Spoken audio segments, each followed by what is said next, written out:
तैयारी में क्या करना है, प्रीलिम्स में क्या करना है, मेंस में क्या करना है, वो रामेश्वर बहुत अच्छे से बताएंगे। उस तरफ से गुजरे हैं तो ये उस पर बात करें। हम जिन मुद्दों पे आज बात करेंगे उसमें यह है कि जब आप कोई काम शुरू करते हैं तो पहले दौर में वो असंभव सा लगता है, इम्पॉसिबल। कोई भी काम, यहां पे जितने लोग बैठे हैं सब साइकिल चलाना जानते होंगे, अब तो सब जानते होंगे। अब क्या लगता है कि साइकिल चलाना कितना आसान है, लेकिन जब सीखना शुरू किया होगा तब कितने दिन लगे होंगे साइकिल लेके सिर्फ दौड़ने में। अब तो जो साइकिल सीखते हैं वो तो बड़ा बेहुदा तरीका साइकिल सीखने का, अब तो 2 पहिए बैलेंस करने के लिए लगा देते, वो बहुत गंदा तरीका है। उस तरीके से लोग मार नहीं खाते,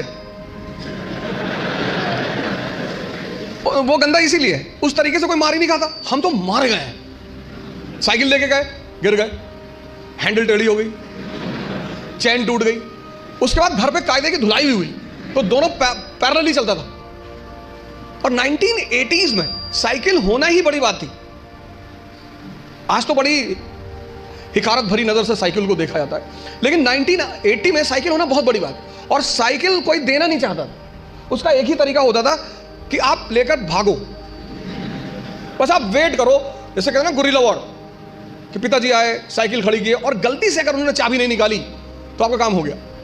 तो 10 दिन 15 दिन तो इसमें लगता था बैलेंस करने में, कितना असंभव लगता था साइकिल सीखना, और आज मजाक लगता है। अभी मेरी रामेश्वर से बात हो रही थी, मैंने कहा एक दिन में दुनिया बदल गई? बोले हाँ। लोग बदल गए? हाँ। मैंने कैसा लगता रहा होगा जब तुम पहली बार आए होगे आईएएस की प्रिपरेशन करने? बोले असंभव सा लगता था। अब बोले अब मजाक सा लगता है। आज ये जहां बैठे वहां आईएएस मजाक है, और आप जहां बैठे हो वहां आईएएस असंभव है। तो ये असंभव मजाक में कन्वर्ट कैसे होता है?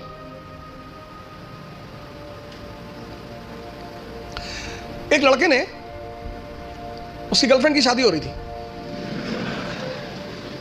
अरे हो जाती है यार शादी इसमें इतना। तो उस लड़के ने अपनी गर्लफ्रेंड से कहा कि कुछ निशानी दे दो जिसको मैं जिंदगी भर अपने पास रखूं। तो उस लड़की ने अपनी एक जूती निकाली, दे दिया। लड़का उस जूती को लेके गया सुनार के पास, जो सोने वगैरह का काम करते सुनार, उनके पास गया। उसने कहा कि इस जूती को चांदी के फ्रेम में बना दो। सुनार ने कहा अच्छा, कल शाम को आके ले जाइएगा। दूसरे दिन लड़का गया तो सुनार ने उसको चांदी की फ्रेम में जूती को बना के एकदम बाकायदा ला के लड़के के सामने प्रेजेंट किया।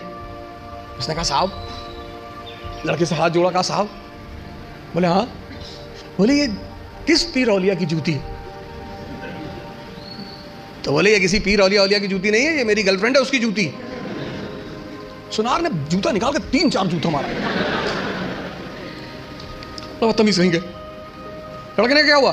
कहा कल से मेरा पूरा खानदान इसको 20-20 बार चूमने जा रहा है कि किसी औलिया की जूती, औलिया की जूती, औलिया की जूती।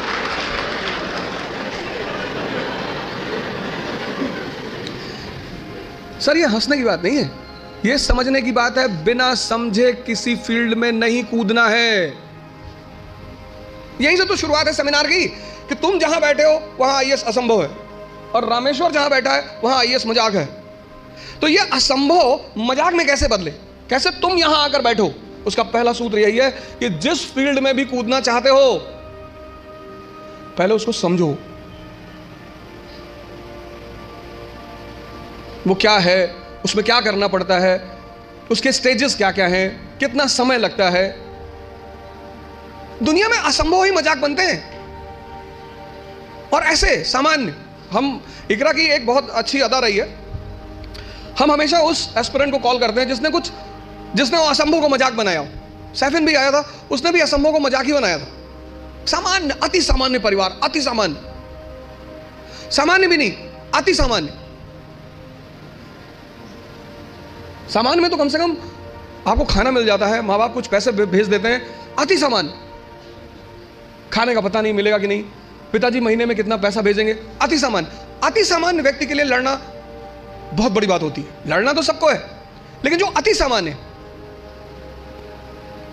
पहला सूत्र यह है कि जिस भी फील्ड में कूदना है बात समझ में आ रही ना? जिस भी फील्ड में कूदना है, जहां भी जाना है, जिसकी भी प्रिपरेशन करनी, साइकिल है प्रिपरेशन। आज तुम्हें साइकिल चलाना मजाक लगता है। आज जब तुमसे कोई कहता है कि भैया साइकिल चलाना सीखना है, तुम कहता है अरे यार साइकिल में क्या है? अब तुम्हारे लिए क्या है ना, लेकिन वो जो पहले दिन लेकर चलेगा, तो पहला सूत्र जो मैं देखता हूं, मैंने बहुत सारे लड़कों को देखा पिछले 20 साल के टीचिंग कैरियर में, जो हारने की सबसे बड़ी वजह है लोगों की, वो ये है कि वो इस परीक्षा के पैटर्न को समझे बिना सिर्फ पढ़ाई करते हैं।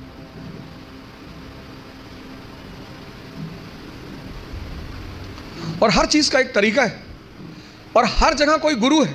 आपको भी किसी ने साइकिल चलाना सिखाया होगा, वहां भी कोई गुरु रहा होगा, उसने कहा होगा हैंडल बैलेंस कर, हैंडल बैलेंस कर, सीधे देखो, सीधे देखो। कहां किसको सीधे दिखाई पड़ता है? पैंडल पे पैर रखो तो हैंडल घूम रही है, हैंडल संभालो तो पैंडल इधर जा रहा है, और सब संभाले तो खुद नीचे आ गए।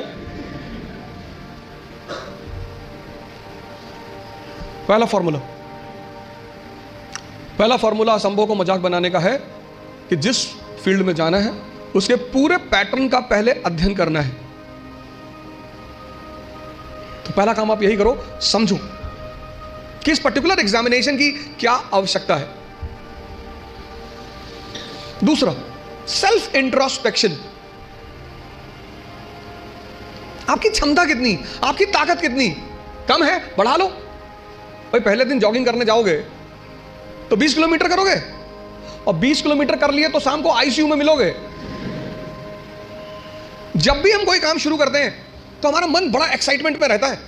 जैसे बड़ी छोटा सा एग्जांपल है, जब हम स्कूल में थे और क्लास चेंज होती थी, ये 3rd से 4th में गए, तो जब 4th क्लास की किताबें आती थी नई नई, उस दिन पढ़ने का बड़ा मन करता था। फिर 10 दिन बाद जब वो किताबें पुरानी हो जाती थी तो वही किताबें देखने का मन नहीं करता था। ये मन का नेचर है, एक्साइटमेंट। नहीं बाइक घर में आई, खूब चलाए 3-4 दिन, बाद में देखने का मन ही नहीं किया। अपनी ताकत,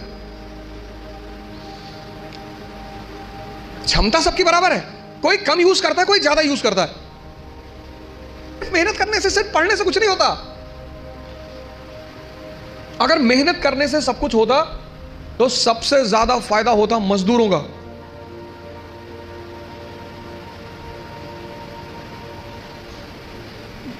और राजा भी मेहनत करता है, मजदूर भी मेहनत करता है, मेहनत दोनों करते हैं।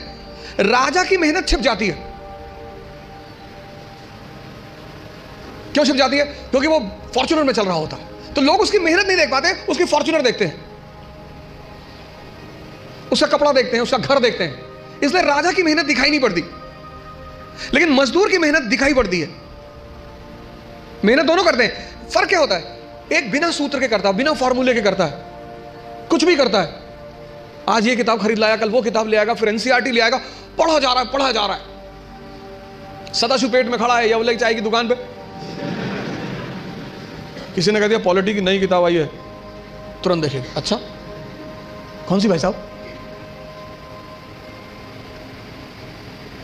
पता लड़कों ने बता दी कि ये किताब, गए बाजार से किताब लिया। मजदूर का अप्रोच नहीं है। मेहनत तो करना ही है, वो उस पर तो बात ही नहीं करनी। मेहनत तो करना ही नहीं, मेहनत पे तो सॉरी बात ही नहीं करनी। बात करनी है मेहनत के अप्रोच पे। क्षमता सबके पास है।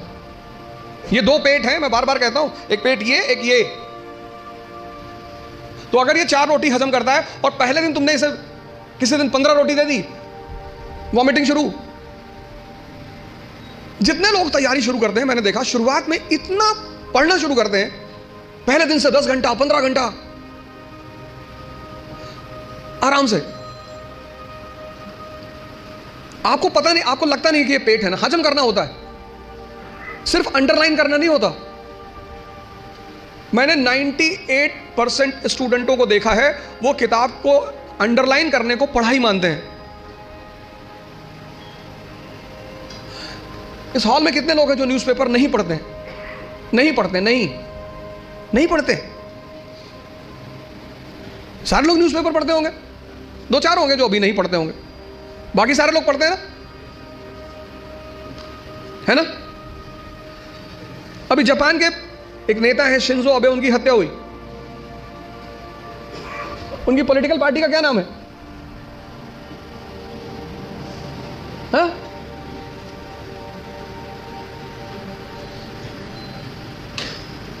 किसी को नहीं पता। अरे भैया हफ्ते भर पहले की घटना है, पता ही नहीं, और अंडरलाइन किए होगे।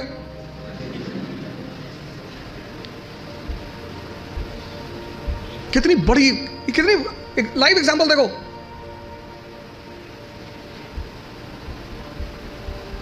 अपना स्व मूल्यांकन करना बहुत बड़ी बात होती है, सेल्फ इंट्रोस्पेक्शन। कभी कभी एहसास होता है हमें कि हम बहुत काम कर रहे हैं, कुछ होता नहीं उस वक्त। बात समझ में आ रही ना?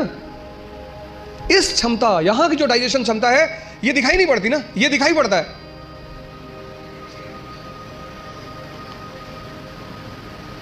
ये पेट दिखाई पड़ता है, ये पेट दिखाई नहीं पड़ता। अब ये क्षमता विकसित, स्ट्रांग कैसे होगी? बड़ा प्यारा फॉर्मूला, सेकंड फॉर्मूला। क्षमता बढ़ानी है मन की हजम करने की, बहुत प्यारा, जो कि फिर 98% लोग नहीं करते। तुम बिना सोचे पढ़ सकते हो, तुम बिना सोचे पढ़ सकते हो, बिना सोचे लिख नहीं सकते। एक फॉर्मूला है 20 पेजेस पर डे। आप लिखिए।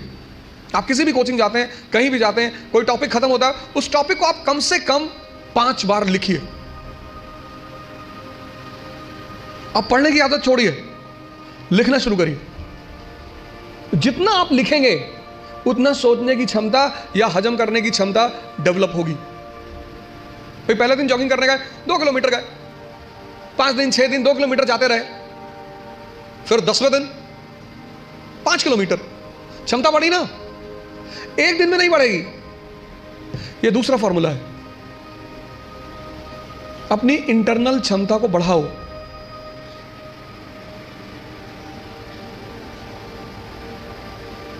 नहीं बात क्लियर हुई? हाँ, कितने लोगों को इस बात का वो रहता है, मुझसे बहुत सारे लोग मिलते हैं, सर हमें कुछ याद नहीं रहता। आपने हजम ही नहीं किया।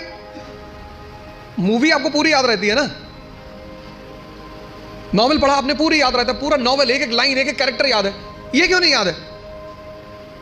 क्योंकि आपने हजम करने की कोशिश नहीं की। ये दूसरा फॉर्मूला। अपनी इंटरनल कैपेसिटी को पहचानो, पहचानो। यही तो है सेल्फ इंट्रोस्पेक्शन। और अगर वो कम है, बढ़ा लो। 3 महीने, 90 दिन का कोर्स है ये। 3 महीने, 3 महीने अगर 20 पेजेस लिख ले गए तो तुम बिलीव नहीं करोगे कि तुम्हारे सोचने की क्षमता कितनी डेवलप हो जाएगी, हजम करने की क्षमता कितनी डेवलप हो जाएगी। ये दूसरी चीज, अपना मूल्यांकन, अपनी ताकत को समझना कि मेरा पोटेंशियल लेवल क्या है। क्लास खत्म हुई, आप घर गए, आप जो 2.5 घंटा पढ़ा है उसको रीराइट करने की कोशिश करो। संभावना है कि आप सिर्फ 30% लिख पाएंगे, शायद। कुछ लोग तो 10% भी नहीं रिकॉल कर पाते। तो पहला काम क्या करना है? एग्जामिनेशन पैटर्न को समझना है। ये क्या है, कैसे है, पहला चरण क्या है, दूसरा चरण क्या है, तीसरा चरण क्या है। दूसरा क्या करना है? सेल्फ इंट्रोस्पेक्शन करना है। सेल्फ इंट्रोस्पेक्शन करो। दूसरा काम, अपनी क्षमता को पहचानो। अगर कम है, अगर तुम 2 किलोमीटर सिर्फ वॉक कर सकते हो एक दिन में, कोई बात नहीं, उसको 25-30 किलोमीटर तक पहुंचाओ। इन सब लोगों ने यही किया, अपनी क्षमता को पहचाना, सेल्फ इंट्रोस्पेक्ट किया, उसमें को बढ़ाया। हम जब तैयारी करने आए थे, हमको कुछ नहीं आता था।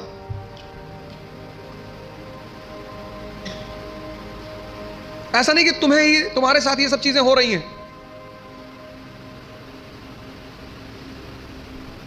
तो पहली बात,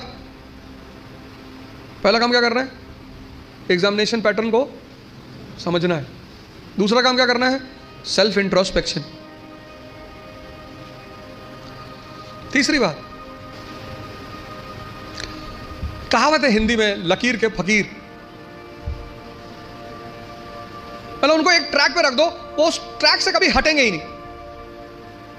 उतना ही करेंगे जितना बताया जाएगा, उतना ही बोलेंगे जितना कहा जाएगा। जो जिंदा दिमाग है, जिंदा, वो अपने समय को, जैसे अगर आप आईएएस मेंस का पेपर देखें तो 1970s के जो क्वेश्चन थे वो अलग थे, 1990s के क्वेश्चन अलग हो गए, फिर 2000 के बाद क्वेश्चन बिल्कुल अलग हो गए, और आज तो जो मेंस का पैटर्न है क्वेश्चन पूछने का वो तो एकदम पलट चुका है।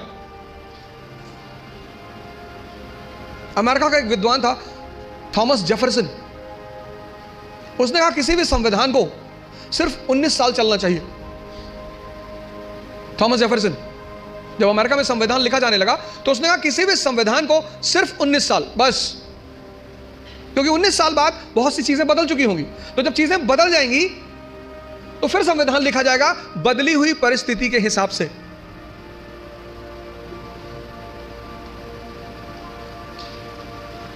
गावस्कर किसी जमाने में क्रिकेट के सुपरस्टार थे, गावस्कर को रिप्लेस किया सचिन तेंदुलकर ने, सचिन तेंदुलकर को रिप्लेस किया विराट कोहली ने, अब विराट कोहली को भी कोई रिप्लेस करेगा। समय की जो सबसे बड़ी चीज है वो है change. Change is the law of nature, और जो चेंज को नहीं समझेगा, सिर्फ पढ़ाई करने का मतलब ये नहीं होता कि आप रट लो किसी चीज को। तीसरी सबसे बड़ी चीज ये है कि तुम्हारी जो समय है, सिचुएशन, परिस्थिति, इकोनॉमी, सोसाइटी, पॉलिटी, और सब इंटरकनेक्टेड है।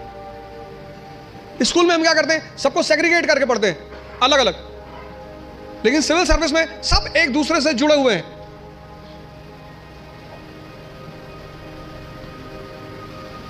तुम्हारी जो परिस्थिति है, तुम्हारा जो समय है, उसको देखना, उस पर गौर करना बहुत जरूरी है। अगर तुम अपने समय को नहीं, उस परिस्थिति को नहीं पहचानते। 17 का क्वेश्चन पेपर अलग था क्योंकि तब इकोनॉमी और सोसाइटी अलग थी। 80s का क्वेश्चन पेपर अलग था क्योंकि तब इकोनॉमी और सोसाइटी अलग थी। 91 के बाद तो ड्रास्टिक चेंज आया, एलपीजी, तुरंत यू टर्न मारा एग्जामिनेशन पेपर ने, और अब एकदम अलग परिस्थिति दुनिया में चल रही। पूरी दुनिया में, कहीं एक जगह नहीं चल रही है, पूरी दुनिया में।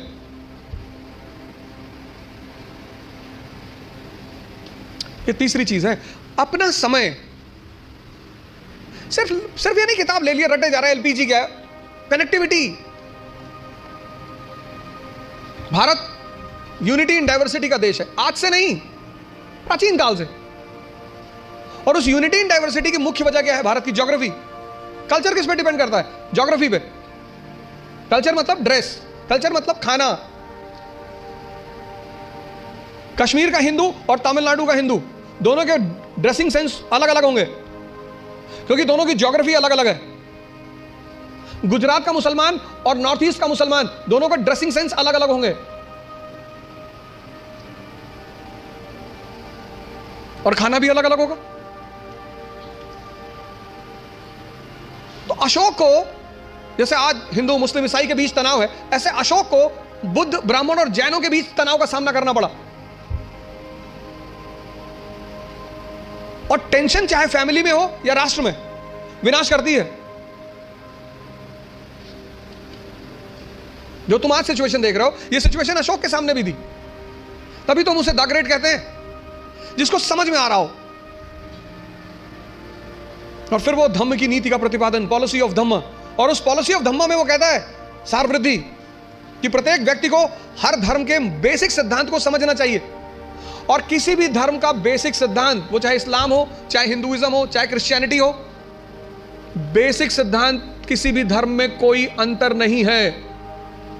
बेसिक सिद्धांत इस्लाम, क्रिश्चियनिटी, इसी में तो दाराशिकों ने किताब लिखी थी, Majmul Bahrain, the meeting of two oceans, Islam and Hinduism. वो जो अशोक के समय परिस्थिति थी, बुद्धिस्ट, ब्राह्मण और जैनों के बीच तनाव, वही परिस्थिति मेडिवल इंडिया में अकबर के सामने थी। हिंदू, मुसलमान और फिर उनके विभिन्न डिफरेंट सेक्ट्स, संप्रदाय, शिया, सुन्नी, शैवाइट, वैष्णवाइट। तो उसने भी फिर कहा कि नहीं, इस तनाव को कम करना है, तो तौहीद इलाही, तौहीद इलाही। अब जब तुम मेंस में आंसर लिखते हो तो तुम्हें ये कंपैरिजन दिखाना पड़ेगा। वो जो तुम्हारा एग्जामिनी है ना, उसको पता लगना चाहिए कि यार इसने हिस्ट्री से सीखा है। India is a country of unity in diversity. आज कोई हम इस समस्या से परेशान नहीं है, पहले से। और जब जब हम इस समस्या से परेशान हुए, हमारे पास सॉल्यूशन था। परिस्थिति, अपनी प्रेजेंट परिस्थिति को समझना, राष्ट्र की आर्थिक स्थिति, economic condition, social condition, political condition, cultural condition. ये 3 काम कर लो आप, और अगर ये 3 काम आपने कर लिया तो आप भी कल यहां बैठोगे और असंभव को मजाक बना दोगे। पहला काम, पूरा एग्जामिनेशन पैटर्न को समझो। घर जाकर नहीं समझते हो, जहां कोचिंग में पढ़ते हो उस टीचर से पूछो कि सर ये है भी क्या क्या क्या है सर, डिमांड इनकी क्या है सर, ये बेस में क्या चाहते हैं सर, ये प्रीलिम्स में क्या चाहते हैं।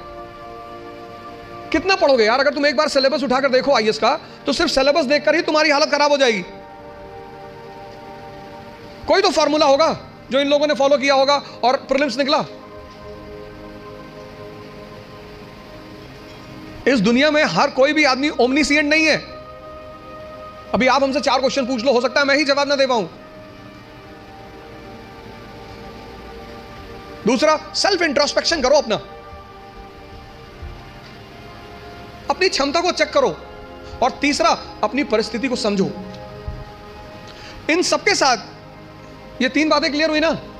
इन सबके साथ जो चौथी बात, जो मतलब मुझे बोलना ही होता, जीवन मतलब युद्ध। ये लास्ट बात, या तो आप हंस हंस के लड़ोगे या रो रो के लड़ोगे।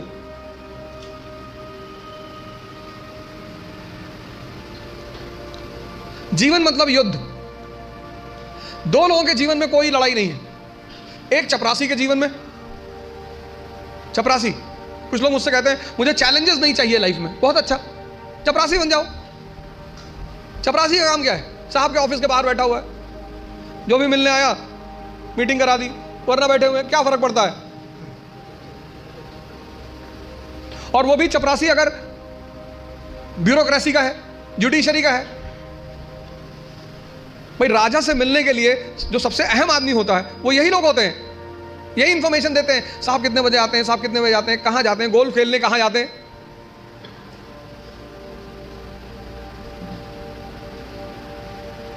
और या फिर जो लोग हरिद्वार चले गए, जिन्होंने कहा भैया हमें नहीं बनना आईएएस, हमें प्रधानमंत्री नहीं बनना, हमें कुछ बनना ही नहीं। आज आप गेरुआ पहन लो, आज आपके जीवन की सारी चुनौती खत्म, क्योंकि आपने मान लिया कि आप इस जीवन की लड़ाई में शामिल नहीं हो।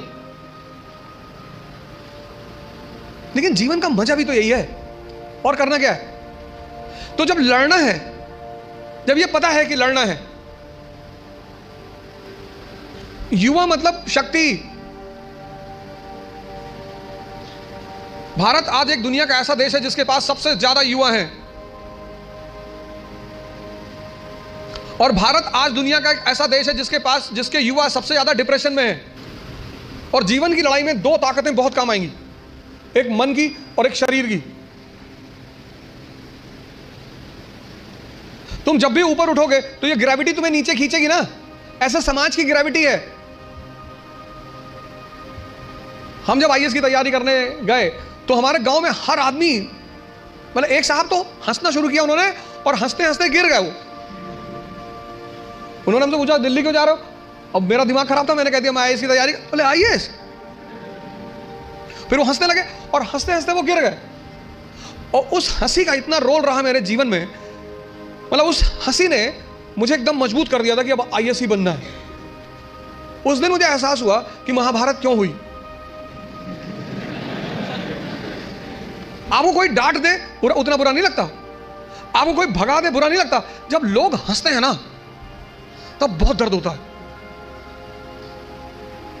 लेकिन मेरे पिताजी ने मुझसे कहा कि आईएएस प्रधानमंत्री बनने वाले आदमी। अरे मैंने कहा यार क्यों चढ़ा रहे हो फालतू में। भगवान का आशीर्वाद से आज भी हमारे साथ हैं। और मैं अगर उनसे कोई भी बात कहता हूँ तो तुम्हारे लिए तो कल ही कर लोगे।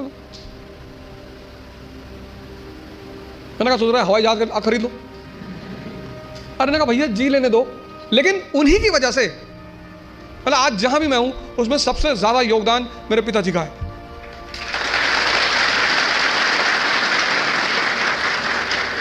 और वो योगदान क्या है सबसे ज्यादा बड़ा? उन्होंने मुझे कभी निराश नहीं किया। हमेशा हर चीज में, अरे तुमसे क्यों नहीं होगा, तुम ही करो। तो मैं सब लोगों से यहां रिक्वेस्ट करूंगा कि आप योग और ध्यान से जरूर जुड़ें। ध्यान किसी धर्म का नहीं है, उस ध्यान पर किसी धर्म विशेष की मोनोपोली नहीं है। ध्यान का सीधा सा मतलब है अपने मन को समझना। आप में से बहुत सारे लोग हैं जो 10 घंटा पढ़ना चाहते हैं, लेकिन ये पढ़ने ही नहीं देता होगा। तुम्हारी जीत किस पर निर्भर करती है? अगर इससे तुम्हारी दोस्ती हो गई और तुम जो करना चाहते हो उसमें ये तुम्हें सपोर्ट करने लगा, या तुम उठे सुबह, तुमने डिसाइड किया कि आज मैं 4 घंटे पढ़ूंगा, और तुम्हारा मन तुम्हारे साथ बैठ गया और 8 घंटे बीत गए, तुम्हें पता ही नहीं चला, वही तो ब्लेसिंग है। और तुमने टारगेट बनाया कि 6 घंटे पढ़ूंगा, और 60 मिनट बाद तुम चाय पी रहे हो, बाहर खड़े हो गए। और चाय पी रहे हो तो बुरा नहीं कर रहे हो, चलो अच्छा कर रहे हो। तुम्हारा जो डिस्कशन है, तुम जब भी लोगों से बात करो, तुम ये गौर करो कि किस मुद्दे पे कर रहे हो। सुष्मिता सेन शादी कर रही है,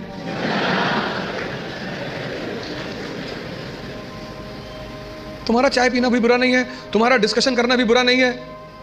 बुरा है तुम्हारा मुद्दा।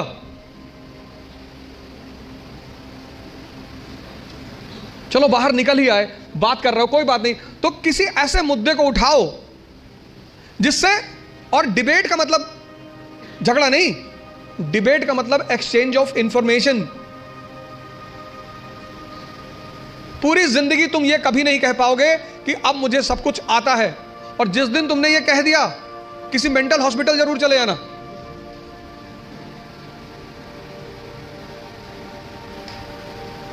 अपने आप को ताकतवर बनाओ, फिजिकली और मेंटली, क्योंकि यही ताकत तुम्हारा उत्साह बनेगी। मुझसे लोग पूछते हैं उत्साह कहां से आता है? शक्ति से। ये जो एंथुजियाज्म है, ये जो कॉन्फिडेंस है, ये ताकत का खेल है। अपनी पढ़ाई के साथ जिस चीज को तुम निगलेक्ट करते हो, जो निगलेक्ट करते हो, तुम उस पर ध्यान ही नहीं देते, वो चीज है तुम्हारी पर्सनैलिटी। पढ़ाई के साथ साथ जो इक्वली इंपॉर्टेंट चीज है वो है पर्सनैलिटी, तुम्हारी साइकोलॉजी, तुम्हारा सोचने का तरीका। 4 बातें आज के इस सेमिनार में मैंने 4 बातें बताई। पहला, पैटर्न ऑफ एग्जामिनेशन। दूसरा, सेल्फ इंट्रोस्पेक्शन। तीसरा, सिचुएशन। और चौथा, पर्सनैलिटी। ये 4 बातें आप हमारी तरफ से आज ले जाओ। बाकी तो एग्जामिनेशन पैटर्न पर रामेश्वर अच्छा बोलेंगे, आप इनसे ज़्यादा सवाल करिएगा।